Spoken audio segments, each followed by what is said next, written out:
तो इसमें भी अपने पास 8 चैप्टर हैं। जो फर्स्ट लेवल था उसमें कितने चैप्टर थे? 8। 8 से 9, उसमें 9 चैप्टर थे। इसमें 8 चैप्टर है, और जैसे उसमें भी जीएसटी था तो इसमें भी जीएसटी है, डिटेलिंग बढ़ जाती है। हर जो हम लेवल करेंगे उसमें जीएसटी की डिटेल बढ़ जाएगी। अब चैप्टर देख लेते हैं कौन कौन से हमारे।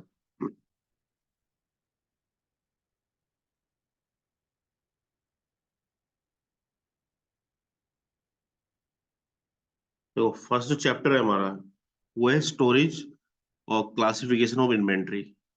ये जो हमारा बिजनेस है तो उसमें हम इन्वेंट्री का किस तरीके से मैनेजमेंट करेंगे, गुड्स को कैसे स्टोर करते हैं, गोडाउन बनाना, बैच वाइज डिटेल, एक्सपायरी वगैरह, जो कुछ सामान एक्सपायर हो जाते हैं हमारे, वो सारी चीजें कैसे रखना, तो वो अपन बेटर तरीके से किसमें सीखेंगे, इसमें सीखेंगे। अभी हमने नॉर्मल एंट्री करी थी, इन्वेंट्री हमने भी सीखी, लेकिन अभी हमें पता नहीं कि बैचेस कैसे मेंटेन करें। कोई सामान खरीदते हैं उसमें बैच नंबर होता है, एक्सपायरी डिटेल होती है, मैन्युफैक्चरिंग डिटेल होती है, तो वो कैसे क्या होगा वो सब अपने इसमें सीखेंगे। साथ ही जैसे एक गोडाउन से दूसरे गोडाउन में गुड्स ट्रांसफर करना, तो वो भी अपने नहीं सीखा हमने। गोडाउन में तो सीखा एंट्री करना, ये जब कोई एंट्री करते हैं तो उसमें गोडाउन सेलेक्ट कर लेते हैं, तो उस गोडाउन में वो सामान पहुंच जाता है, जब बेचते हैं तो वो गोडाउन आ जाता है, वहां से आप सेल कर दो। लेकिन आपस में ट्रांसफर करना तो वो कैसे करेंगे, वो भी अपनी एयरलाइन करेंगे। उसके अलावा जैसे कभी शॉपिंग मॉल में गए हो तो क्या होता है कि हर प्राइस की स्लिप लगी होती है, बारकोड बना होता है, स्कैन करते हैं, ऑटोमेटिक हो जाता है।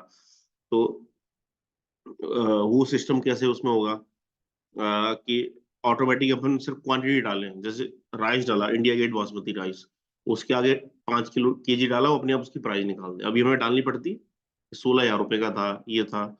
तो अ, ये कैसे होगा ऑटोमेटिक, तो वो भी हम यहाँ पे सीखने वाले हैं। इसको प्राइस लेवल बोलते हैं, प्राइस लेवल। और दूसरा, फिर कोई सामान हम खरीदते हैं उसमें स्कीम होती है, डिस्काउंट, कि या आप इतना खरीदोगे इतना का डिस्काउंट मिलेगा, इतना परसेंट मिलेगा या रुपए में मिलेगा। तो वो भी सब साइड कैसा होगा वो सब हम इसमें समझ रहे। चैप्टर 1 में हमारा पूरा ये रहेगा। फिर चैप्टर 2 में हमारा रहेगा अकाउंट्स रिसीवेबल पेबल। अभी आपके सामने हुआ था मेन, न्यू, अगेंस्ट, एडवांस और ऑन अकाउंट का था। तो मैं कहता था कि न्यू में डाल दो, अगेंस्ट में डाल दो, या उसको इग्नोर कर दो, ऑन अकाउंट में डाल दो। तो रेफरेंसेस होते हैं कि हम जैसे बिजनेस करते हैं, तो बिजनेस करने से क्या होता है कि हम उधार माल खरीदते भी हैं, बेचते भी हैं। तो जब आप ये पता करना चाहो, अकाउंटिंग हम बनाते क्यों, हमें ये पता चल सके आउटस्टैंडिंग की हमें लेना कितना और देना कितना। तो ये तो आपको पता कर देगा, टैली डेटर कैटर से आपको पता लग जाएगा। लेकिन अभी आपको ये पता नहीं लग पाएगा कि कौन सा बिल कितने दिन पुराना है। जैसे एक होलसेलर है, वो 100 तरीके का आइटम सेल कर रहा है, तो उससे जब आप सामान खरीदते हो तो उसमें कंडीशन क्या रहती है कि जो चीज का सीजन होता है उसका पेमेंट पहले करना होता है आपको। जैसे इस टाइम आप कोल्ड ड्रिंक खरीदो, वो अभी भी नॉर्मल प्राइस में आपको ये उसमें टाइम मिल जाएगा, क्योंकि अभी गर्मियाँ ज्यादा स्टार्ट नहीं हुई। लेकिन यही आप अप्रैल या मई में खरीदोगे तो उसका पेमेंट आपको क्विकली करना पड़ेगा। क्यों करना पड़ेगा? क्योंकि सामने वाले का आपको उसका पैसा भी मिल रहा होगा। तो वो मैनेजमेंट कैसे होगा वो सब इसमें आएगा, क्योंकि अब हमने कोई बिल बनाया, उस बिल में हमने लिमिट दे दी कि बस 10 दिन उधारी रहेगी। 10 दिन के बाद हम इंटरेस्ट भी ले सकते हो, तो वो इंटरेस्ट कैसे कैलकुलेट होगा, वो सारी चीजें हमारी इसमें रहने वाली है। हम लिमिट तय कर सकते हैं कि वे किसको कितना उधार देना है। मान लो हम किसी को उधार सामान दे दें मेन, तो हमारे लोग दुकान पे कभी कोई बैठा था, कभी कोई बैठा था फैमिली में से, तो उधार लेने वाला क्या, अलग अलग टाइम पे आता, उसने सबसे उधार ले लिया, तो हर कोई कॉपी दिखता नहीं उसमें। लेकिन अगर कंप्यूटराइज सिस्टम से करेंगे तो उसने सामान तुलवा लिया, सब हो गया। लेकिन जैसे बिल बनने जाएगा और उसकी लिमिट मान के लो 2 लाख रुपए की है, और उसने 2 लाख रुपए उसकी पहले से आउटस्टैंडिंग निकल रहा है, और वो 1 लाख का और माल खरीद रहा, तो वो क्या बताएगा, वो बता देगा ये क्रेडिट लिमिट होगा। ठीक है, तो अगर पुराना पे करेगा तभी आप उस बिल को बना पाओगे। तो इस तरीके से ये भी आपको यहाँ पे मिलेगा, क्रेडिट लिमिट्स की एंट्री कैसे होती है वो भी हम समझेंगे। फिर एक ही बिल को मल्टीपल बिल में कैसे अपन स्प्लिट करते हैं। जैसे ये होता है ना कि नॉर्मल आपने कोई सामान खरीदा तो हल्के में पेमेंट करना होता है पूरा, ये उधार भी है तो पूरा एक ही बार देना। एक होता है कि उसकी ईएमआई बन जाती है, किस्तें बन जाती हैं। तो कभी दुकानदारी बना देता है, बैंक नहीं, दुकानदारी कहता है 3 बार में दे देना आपको, कोई दिक्कत नहीं। तो वो हम कैसे बनाएं कि एक ही बिल को 3 पार्ट में डिवाइड कर दे। एक की लिमिट दे दी हमने 15 दिन, तो उसके बाद एक की हमने दे दी 25 दिन, वो एक की दे दी 35 दिन। तो उस समय ये पता चल जाएगा कि एक ही बिल है, उसको 3 पार्ट में डिवाइड करके उसको 3 लिमिट दे दी हमने, तो इस डेट तक ये अमाउंट मुझे मिल जाना चाहिए, ये होना चाहिए। तो ये रहने वाला।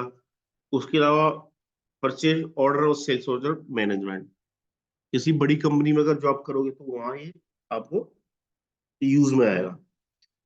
लोकल में भी यूज में ले सकते हैं, लेकिन एक प्रोसेस है जो फॉलो करनी पड़ती है। तो परचेज और सेल्स ऑर्डर मैनेजमेंट एक पूरा फीचर है, अपने आप में एक प्रोसेस है कि कोई भी जो बड़ी कंपनी परचेज करती है गुड्स, तो डायरेक्ट परचेज नहीं करते, वो पहले क्या परचेज ऑर्डर लेते हैं। तो अगर मान लो मुझे कोई सामान खरीदना है, तो मुझे सामने वाले को क्या देना पड़ेगा, पहले परचेज करने से पहले उसको परचेज ऑर्डर बना के देना पड़ेगा कि मुझे इन सामानों की रिक्वायरमेंट है। ठीक है, फिर वो उसको एक्सेप्ट करेगा। एक्सेप्ट करने के बाद फिर वो मुझे सामान भेजेगा, डिलीवरी करेगा। ठीक है, डिलीवरी करने के बाद फिर मेरे पास सामान आ जाएगा, मैं उसको चेक, डिलीवरी को मैं क्या कर लूंगा, अपने पास रिसीव नोट में एंट्री कर लूंगा कि भैया इतना माल मेरे पास आ गया। अब उसमें से कुछ खराब निकला, ये जो क्वालिटी मैंने बताया था उस क्वालिटी का नहीं निकला, तो उसको रिटर्न कर दूंगा। तो फिर बनेगा रिजेक्शन इन, रिजेक्शन आउट वाउचर। तो हमने सामान का ऑर्डर दिया, ठीक है, ऑर्डर अप्रूव हो गया, हमारे पास डिलीवरी भी आ गई, वो सामान खराब था, हमने उसको रिजेक्ट भी कर दिया, पूरी प्रोसेस हो गई। उसके बाद फिर हम फाइनली क्या बनाएंगे, परचेज और सेल वाउचर की एंट्री हुई। अभी हम डायरेक्ट परचेज और सेल करते थे। ठीक है, और मैंने कहा ना, ये फीचर की यूज करवाएगा जब आप किसी बड़ी ऑर्गेनाइजेशन में वर्क कर रहे हो। अदरवाइज क्या है कि इसकी रिक्वायरमेंट ही नहीं है, कि आदमी डायरेक्ट वर्बली ही बात करता है, फोन पे बात कर ली भैया इतने पीस दे देना, पर्टिकुलर इतना प्रोडक्ट दे देना, तो वो फोन पे ही ऑर्डर हो जाते हैं। लेकिन बड़ी कंपनी में आपको क्या करना पड़ेगा, बकायदा परचेज ऑर्डर प्रोसेस फॉलो करनी पड़ेगी। तो वो सब आ जाएगा आपका।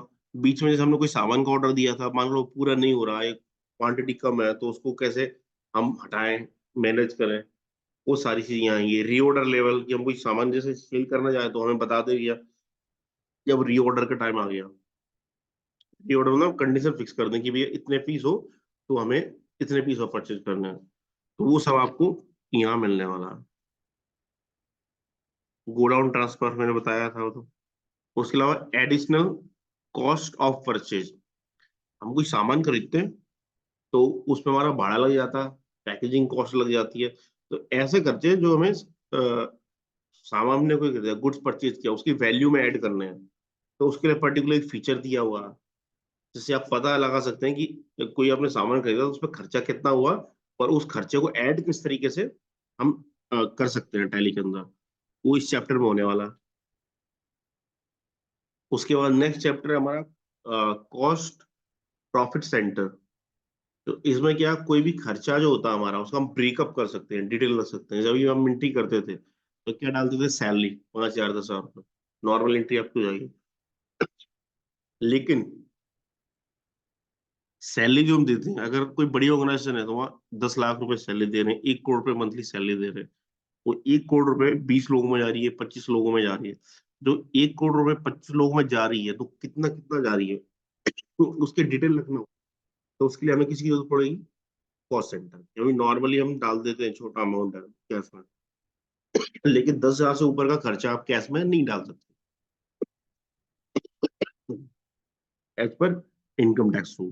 तो वो सब हम इसमें डिटेलिंग करने वाले। इनकम की भी हम डिटेल रख सकते हैं कि पर्टिकुलर इंटरेस्ट रिसीव हुआ तो कैसे हुआ, कमीशन है, वो सारी चीज में आएगी। 6 चैप्टर में रहेगा आपको बजट। बजट हम सब जानते हैं, घर में हम बजट बनाते हैं, शादी होना है, कोई काम होना है, तो कितना खर्चा आएगा पर्टिकुलर उसका, तो उसके हिसाब से पैसे इकट्ठे करते हैं, उस हिसाब से हम खर्च करते हैं उनको।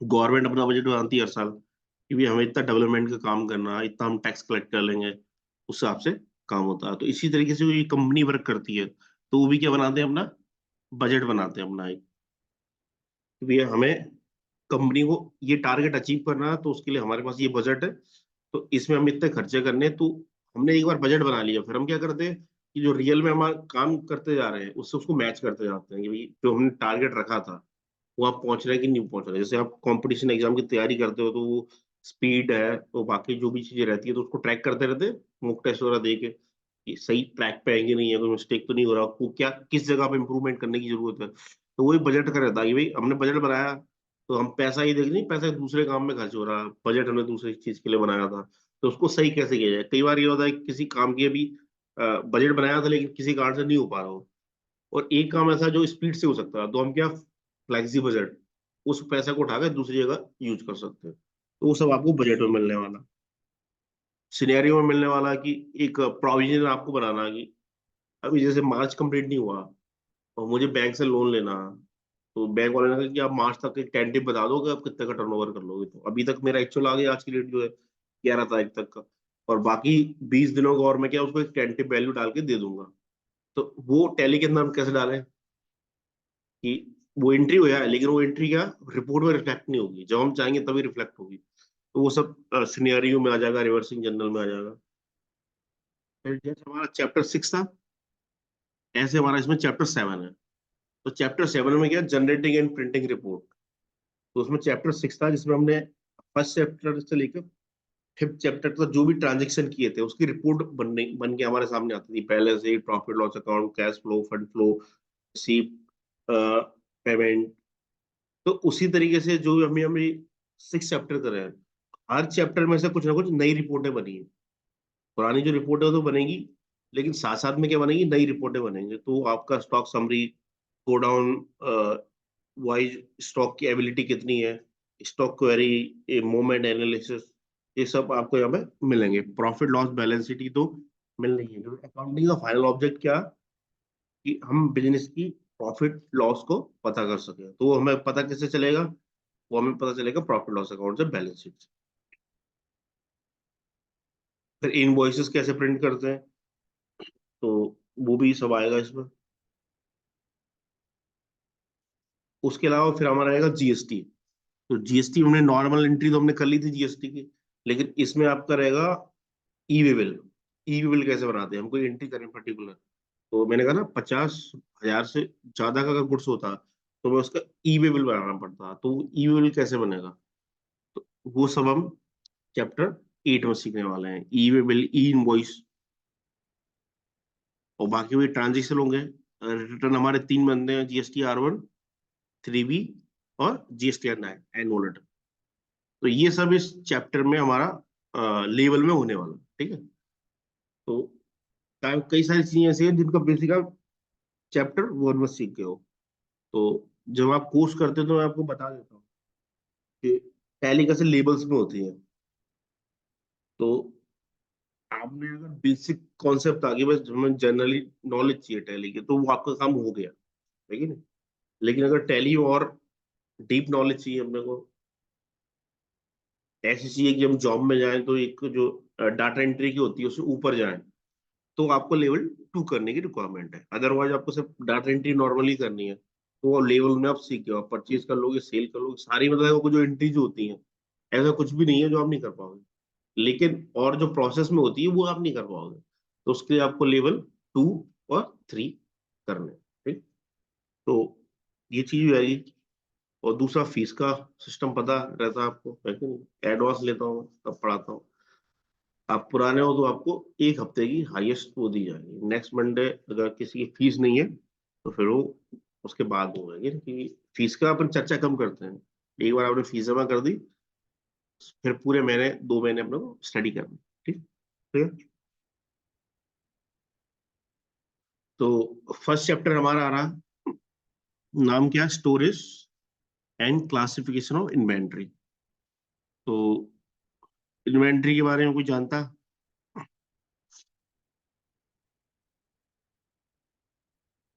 हाँ, जो हम सामान ट्रेडिंग करने के लिए लगते हैं या मैन्युफैक्चर भी करते हैं, तो मैन्युफैक्चर के बाद उसको हम स्टोरेज करते हैं, सेल करते हैं, तो वो सब हमारा इन्वेंट्री का पार्ट है। तो इन्वेंट्री,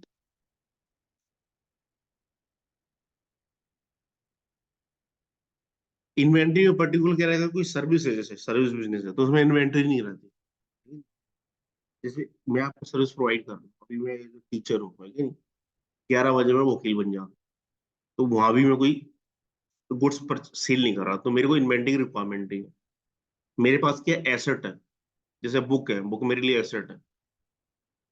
लेकिन अगर मैं बुक की दुकान खोल दूं अपनी अलग से, तो बुक मेरे लिए क्या हो जाएगी फिर, गुड्स हो जाएगी, मेरी इन्वेंट्री हो जाएगी।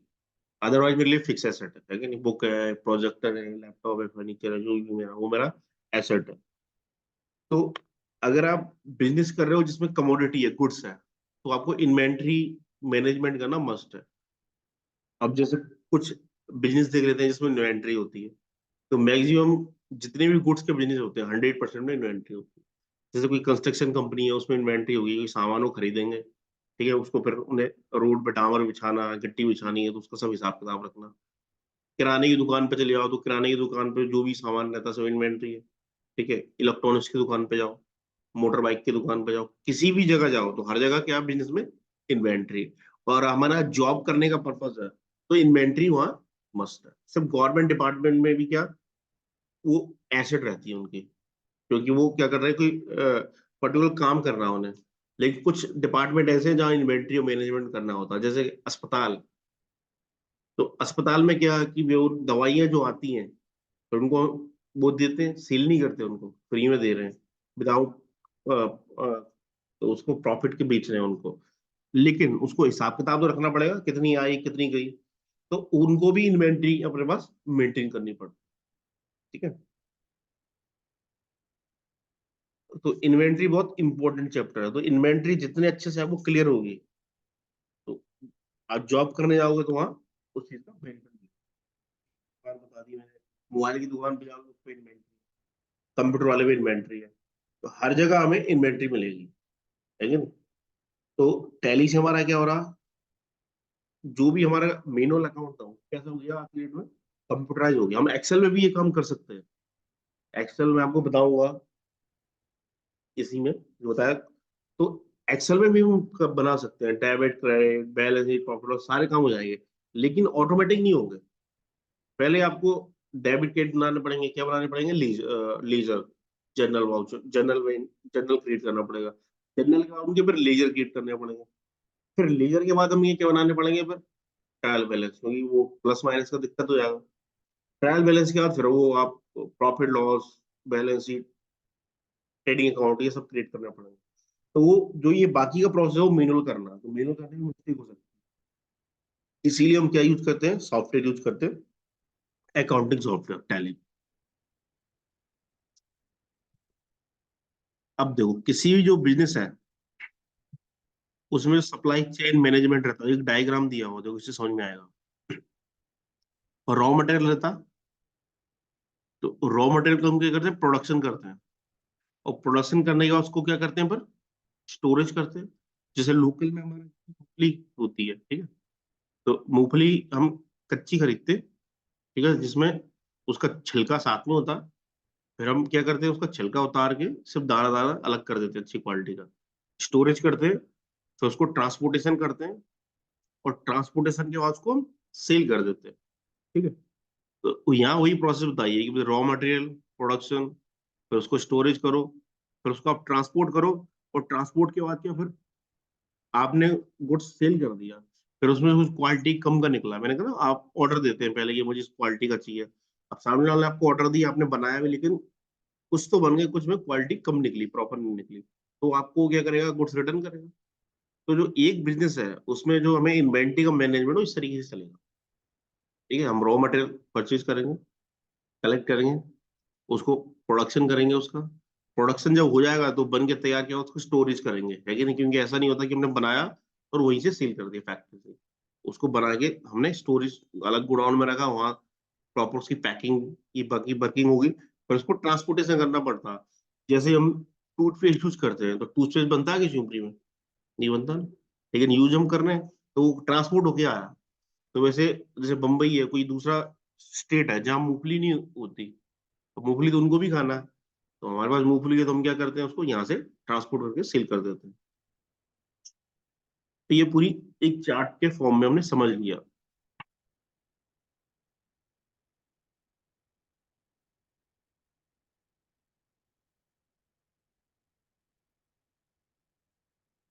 और ट्रेडर हमारे दो टाइप के होते हैं, ये होलसेलर और रिटेलर। रिटेलर, होलसेलर जानते हो, होलसेलर क्या होता है, होलसेलर एक बड़ी दुकान होती है ये मान लो, या फिर एक ऐसा व्यक्ति जिसपे कमोडिटी कम है लेकिन ज्यादा मात्रा में है, जैसे चावल वाला है कोई पर्टिकुलर, तो उसमें आपको चावल ही चावल मिलेगा और कुछ नहीं मिलेगा। वो तो वो चावल का क्या हो गया, होलसेलर हो गया, मतलब ज्यादा क्वांटिटी में अगर कोई सेल कर रहा तो वो होलसेल हो गई। ठीक है। और रिटेल में क्या होता? रिटेल में जिसे हम फुटकर विक्रेता कहते हैं, जो छोटा छोटा करके सेल करता है। तो नॉर्मल जो किराने की दुकान है, कोई आपकी गली मोहल्ले में होगी, तो वो आपको 1 किलो 2 किलो चावल ऐसा आप लेना हो लोगे। अगर आपको 2 कुंटल लेने हैं तो फिर आप कहाँ जाओगे? बड़ी दुकान पे जाओगे। एक तो उसमें मिलेगा नहीं, दूसरा मिलेगा तो प्राइस ज्यादा लगाएगा। क्यों? क्योंकि उसने भी ऐसे ही खरीदा, एक कट्टा उसने टोटल खरीदा, दो आपको कहाँ से देगा? लेकिन जो होलसेलर है वो क्या, बड़ी क्वांटिटी में परचेज करता, वो बड़ी क्वांटिटी में सेल करता। आप उसके बाद जाओगे किसी होलसेलर के पास कि भैया आधा किलो चावल दे दो, तो दे देगा? नहीं देगा। है ना? वो कौन देगा? रिटेलर देगा। क्योंकि होलसेलर को क्या, उसको ज्यादा वॉल्यूम में परचेज किया, ज्यादा वॉल्यूम में सेल करना, उसका मार्जिन कम रहता है। और रिटेलर का मार्जिन ज्यादा रहता है, लेकिन उसका क्या रहता है कि वो ज्यादा सेल नहीं कर पाता। है कि नहीं? तो ये हमारे होलसेलर और रिटेलर हो गए। उसके बाद इन्वेंट्री मैनेजमेंट जो हमें करना है, वो हम क्यों करेंगे, उसकी रिक्वायरमेंट क्यों पड़ रही है? तो सबसे पहले जरूरी है कि भैया व्हेन टू ऑर्डर, ऑर्डर कब करना है। अब जैसे हम अभी जो टाइम था वो था हीटर, ठीक है, और वाटर हीटर, इस तरीके के जो प्रोडक्ट होते हैं उनका। अब जो टाइम आ रहा है वो किसका आ रहा है? कूलर, पंखा, एसी। तो अब दुकानदार को तय क्या करना पड़ेगा, इन्वेंटरी देखनी पड़ेगी ना। अब मान लो पहले से कूलर पड़े हैं उसके पास, तो नया कूलर खरीदना नहीं खरीदना? तो जो पर्टिकुलर सामान पड़ा हुआ, उसके अलावा जो सामान की रिक्वायरमेंट है, मार्केट में ट्रेंड है, उस सामान को परचेज करना। ये पर कुछ ऐसे प्रोडक्ट रहते हैं जो साल भर बेचते हैं, है कि नहीं? तो उनको उनको परचेज कर सकता हो। तो बेंड टू ऑर्डर, और दूसरी बात क्वांटिटी कितनी करनी है। अगर आप कमोडिटी के बिजनेस में हो तो क्वांटिटी का बहुत इंपॉर्टेंट है, क्योंकि जैसे सेल, आपके पास पुराना डाटा है, उससे आपने देख लिया मेरा सेल कितना हो रहा है, मुझे कितने की रिक्वायरमेंट है।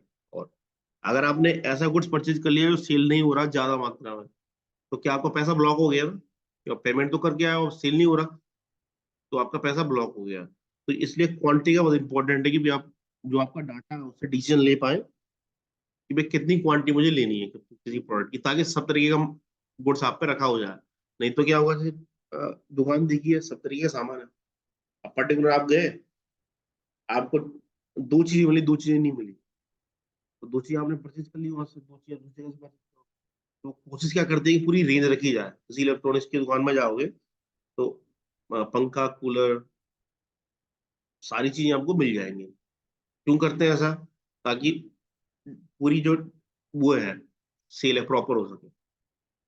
उसके बाद रीऑर्डर, हमने ऑर्डर तो कर दिया, रीऑर्डर हमें बार बार ध्यान नहीं रखना पड़ेगा, ऑटोमेटिक हम रिमाइंडर टाइप का बन जाए कि भैया आपको अब दोबारा ऑर्डर लगाना। ठीक है। जैसे कोई दवाई की दुकान पे दिखा, दवाई की दुकान में दिखता हमें, और दुकान में भी होता है, लेकिन दिखता नहीं है। वो बात कर लेते हैं कि भाई लिख लेना है इसको। दवाइयों की दुकान पे क्या होता है, कोई प्रोडक्ट ऐसे होते हैं जो ज्यादा नहीं चलते या फिर कम हो, तो आपने दवाई ली होगी तो कहते हैं भैया इसको लिख लेना, मतलब इसको मंगाना है सामने वाला, तो हाल ही उसको क्या करते हैं, वो रीऑर्डर करते जाते हैं। तो ऐसे हमारा इसमें रहेगा। फिर जो हमारा गुड्स है उसका स्टोरेज, हमें कहाँ पे रखना है, कितना रखना है। जैसे किराने की दुकान वाले हैं, तो वो किराने की छोटी दुकान रखनी पड़ती अगर मेन गली में चलानी है तो। नहीं तो बड़ी खरीदोगे बहुत महंगी पड़ेगी आपको। तो वो क्या करते हैं कि जो ज्यादा सामान है वो गोडाउन में रखते हैं। हमारे को शादी का सामान खरीदने आया, उसने दुकान में क्वालिटी तो दिखा दी, और लोडिंग होने जब गाड़ी आएगी तो बुलाएगा नहीं उसको सिटी वाली दुकान में, वो कहाँ करेगा, वो गोडाउन पे चले जाओ, उस गोडाउन पे वो पूरा माल आपको पैक रखा होगा। तो वो सब हमारा होगा। साथ ही कुछ चीजों में एक्सपायरी होती है। दो तरीके के सामान होते हैं, एक तो ऐसा होता है इसमें एक्सपायरी नहीं होती, एक ऐसा होता है इसमें एक्सपायरी होती है। जैसे खाने पीने की जो मैक्सिमम चीजें होती हैं वो क्या होती है, उनमें एक्सपायरी रहती है। कि फिर जैसे डिटर्जेंट पाउडर हो गया, उसकी भी एक टाइम लिमिट है, दवाइयाँ उनकी भी टाइम लिमिट है, उसके बाद आप उसको सेल नहीं कर सकते। ठीक है। कस्टमर खरीदेगा भी नहीं, अगर सेल करोगे तो वो भी एज पर लोग इनलीगल है। तो वो आपको पता कैसे चले?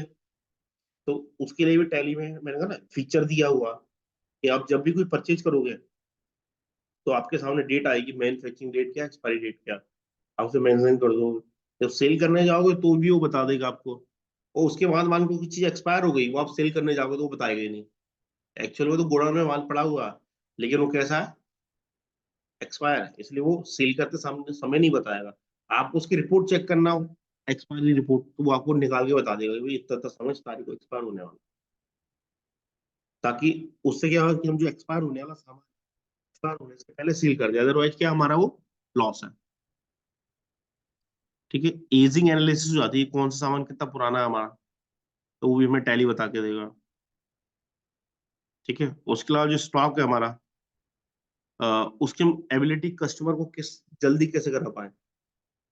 जैसे आजकल तो सभी बड़े वॉल्यूम में ले, कुछ चीजें ऐसी होती हैं जो पर्टिकुलर ऑर्डर के हिसाब से ही बनाई जाती हैं, तो उसके लिए उनको डिटेल अपने प्रॉपर रखनी पड़ेगी कि प्रॉपर कस्टमर के हिसाब से उन्हें चीज मिल पाए। और अगर हम मैन्युफैक्चर कर रहे हैं, तो मैन्युफैक्चरिंग में क्या देखना पड़ेगा कि मैन्युफैक्चरिंग कितनी करनी है, रिक्वायरमेंट कैसे है, तो वो भी कब पता चलेगी, जब आप इन्वेंट्री बनाओगे।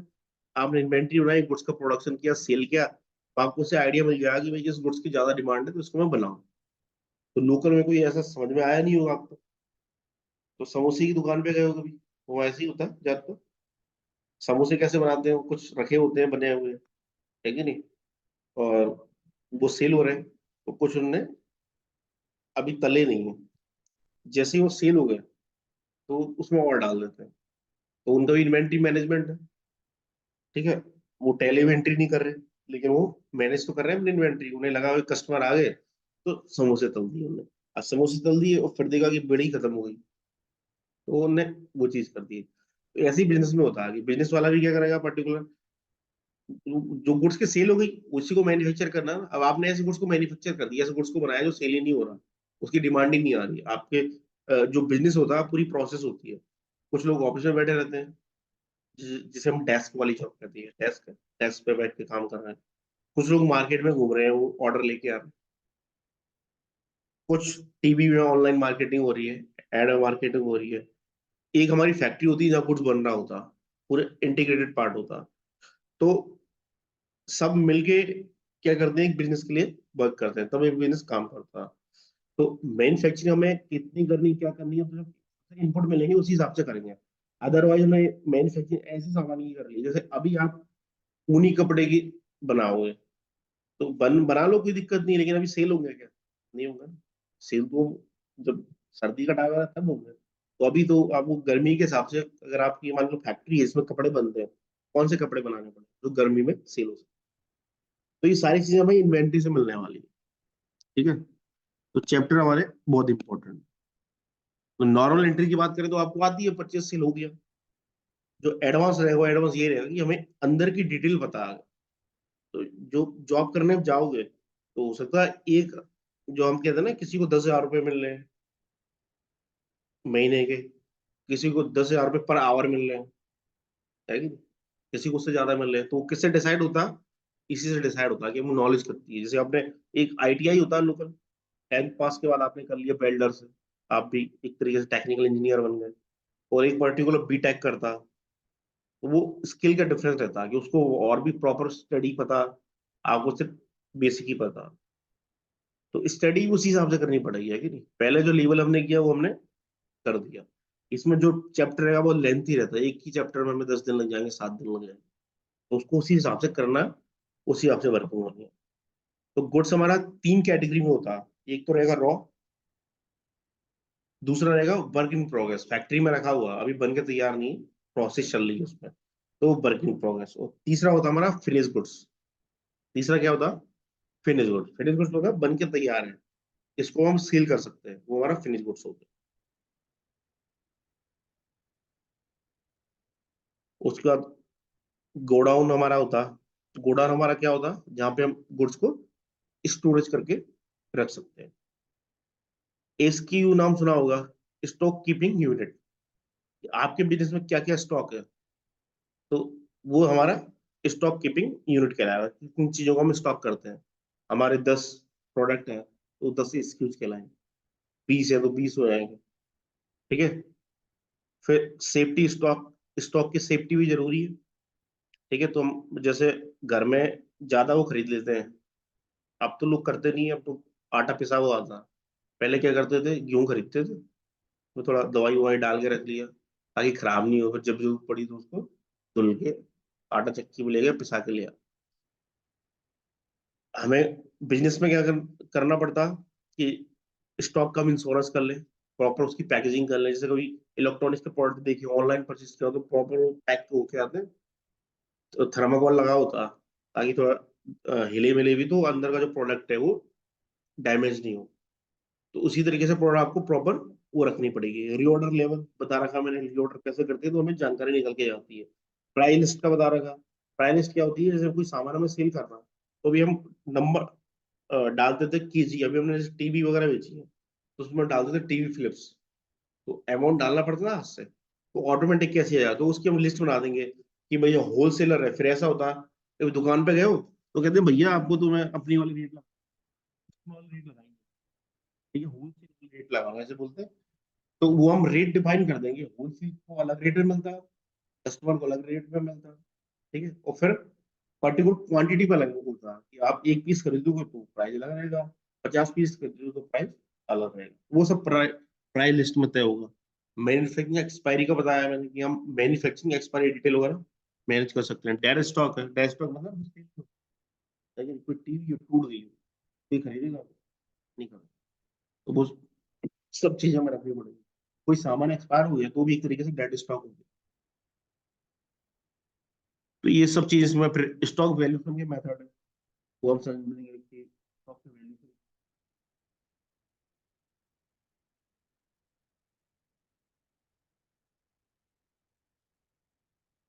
आप देखो यहाँ जो चैप्टर है हमारा, जैसे जो हमने फर्स्ट लेवल किया था, फर्स्ट लेवल कंपनी कौन कौन सी थी हमारे पास? कौन सॉफ्टवेयर जो कि कंप्यूटर से रिलेटेड, मोबाइल से रिलेटेड प्रोडक्ट सेल करती थी। और सेकंड जो था हमारा, उसमें क्या था, आकाश इलेक्ट्रॉनिक था। वो क्या करता था, टीवी, टीवी का काम करता था, टीवी सेल करता था। ऐसे हम जो इसमें करने वाले हैं वर्किंग, इसमें हम वर्किंग करने वाले हैं एक कंपनी जो कि वॉशिंग पाउडर सेल करती है, वो वॉशिंग मशीन सेल करती है। क्या सेल करती है? वॉशिंग पाउडर और वॉशिंग मशीन।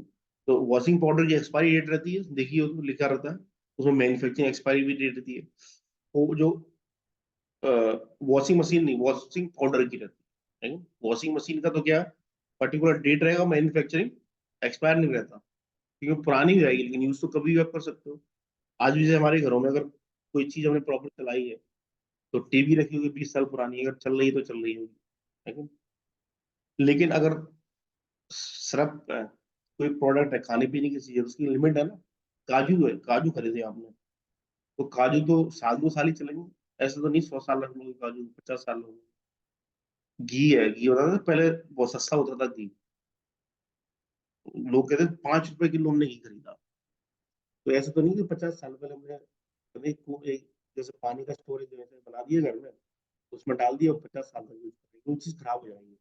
लेकिन हम सोना स्टोरेज कर लेते हैं, क्यों? खराब नहीं होता। तो सोना आदमी खरीदता है, सोना बचा लेता है। तो सोने का भी सुना होगा कि हम तो 1,000 रुपये तोला था हमारे टाइम, 1,000। आज की डेट में कितना? 60,000 है, 62,000। वही है। तो प्राइस कितना बढ़ गया अब। वो चीज हम स्टोरेज कर सकते हैं, ये खराब नहीं होती, लेकिन लेकिन खाने पीने की चीज हम स्टोरेज नहीं कर सकते।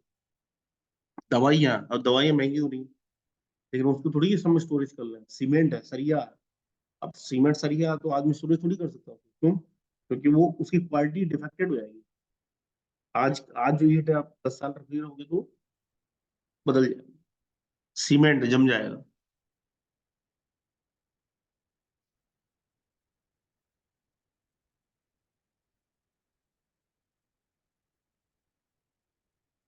बस अब आपको प्रैक्टिकल स्टार्ट हो जाए। कंपनी ओपन कर लो, स्टार्ट कर लो बनाना। हाँ, एक्सेल, हाँ आपको एक्सेल करना। एक्स आपको इसके बाद में एक्सेल कराना। एक कंपनी बना लो, नाम दे दो श्रीदेवी इंटरनेशनल।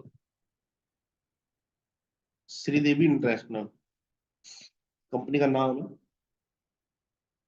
स्टेट डाल देना कर्नाटक।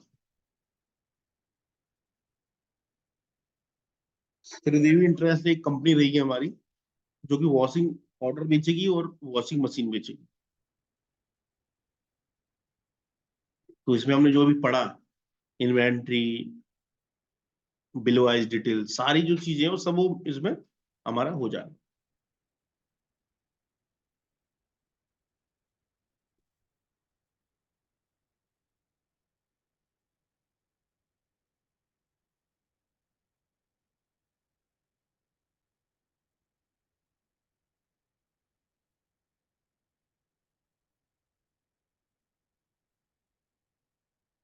ठीक है, ये कंपनी क्रिएट कर लेना। और कंपनी क्रिएट करने के बाद अभी मैंने कंटेंट में सनी ने अभी पेमेंट कर दिया, तो आज सनी को कंटेंट मिल जाएगा। बाकी तब तक चाहो तो बुक्स अवेलेबल है, तीनों बैठ के बुक से देख लो। लेवल, लेवल बुक अवेलेबल नहीं है अभी, मैं पैक बुक।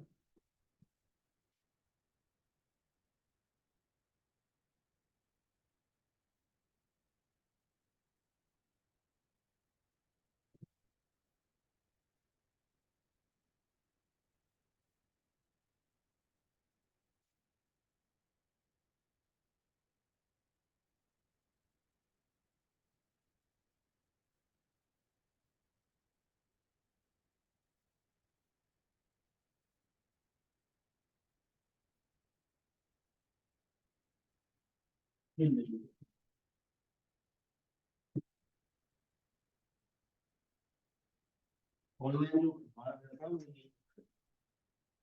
ऑनलाइन में ये नया चैप्टर ऐड हो जाता है। इसमें ये है कि कंपनी